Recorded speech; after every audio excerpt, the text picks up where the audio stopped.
You've felt it, haven't you? That low-frequency hum of anxiety that kicks in every Sunday night, or the weird guilt you feel when you buy a $5 coffee even though you've been working 50 hours a week.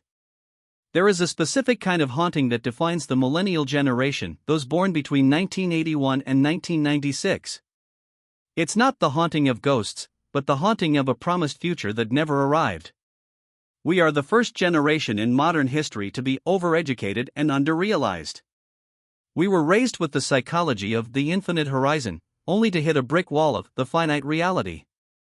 In psychology, we call this cognitive dissonance on a mass scale. It's the mental discomfort that occurs when your deeply held beliefs, like the idea that hard work equals a house, are flatly contradicted by your daily reality of having a master's degree and 3 roommates. This isn't just bad luck. This is a systemic generational trauma response. To understand the burnout, we have to look at the self-esteem movement of the 1980s.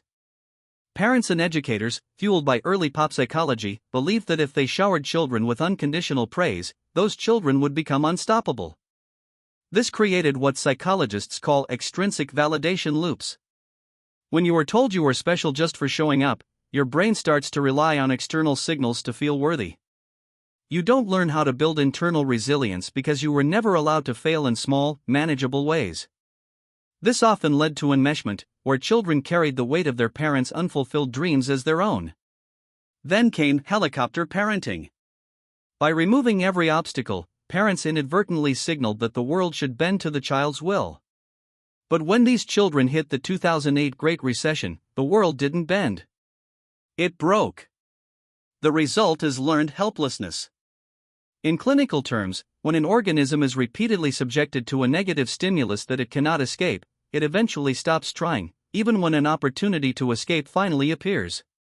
When you do everything right, get the grades, take the debt, complete the internship, and you still fail to achieve basic security, your brain enters a state of shutdown. This is the biological root of millennial burnout. It's not that we're tired, it's that we're psychologically exhausted from the futility of the effort. We are experiencing moral injury, describing the psychological distress that results from actions that violate one's expectations of justice. We expected a fair game, but we found a rigged one. While Gen X had privacy and Gen Z were born into digital chaos, millennials were the transition subjects. We entered adulthood exactly when Facebook and Instagram became the primary ways we defined our social status. This created the performance paradox. We aren't just living our lives, we are managing a brand. This leads to status anxiety and the tyranny of comparison. We are constantly comparing our behind the scenes, the debt and the messy apartment, with everyone else's highlight reel. Psychologically, this creates hypervigilance. Your brain is constantly scanning for social threats, fearing that you are falling behind in a race that has no finish line. When your rest becomes a performance for an audience, you never actually rest. Your parasympathetic nervous system never takes over, keeping you in a permanent state of high-alert exhaustion. Let's address the elephant in the room: the social contract has been breached. In the 1970s, a single income could often support a family and buy a home. Today, millennials face the rent trap.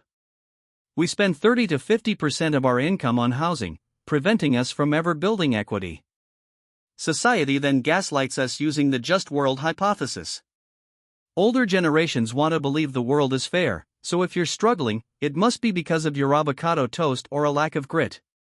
This gaslighting creates a double burden: not only are you struggling, but you are told that your struggle is a personal moral failure rather than a systemic one. The math reveals the truth.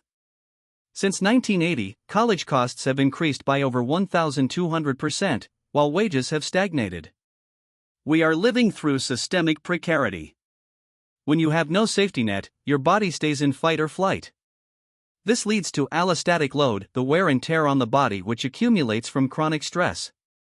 This is why millennials have higher rates of cortisol-related illnesses.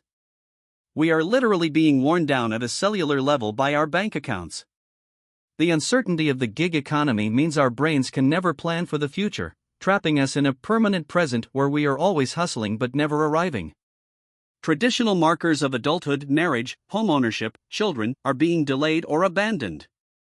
Human identity in Western society is often tied to these milestones. When you can't reach them, you suffer from emerging adulthood suspension. You feel like a fake adult even in your 40s. This leads to existential dread and identity paralysis. If I'm not a homeowner or a parent, then who am I? This is compounded by choice overload.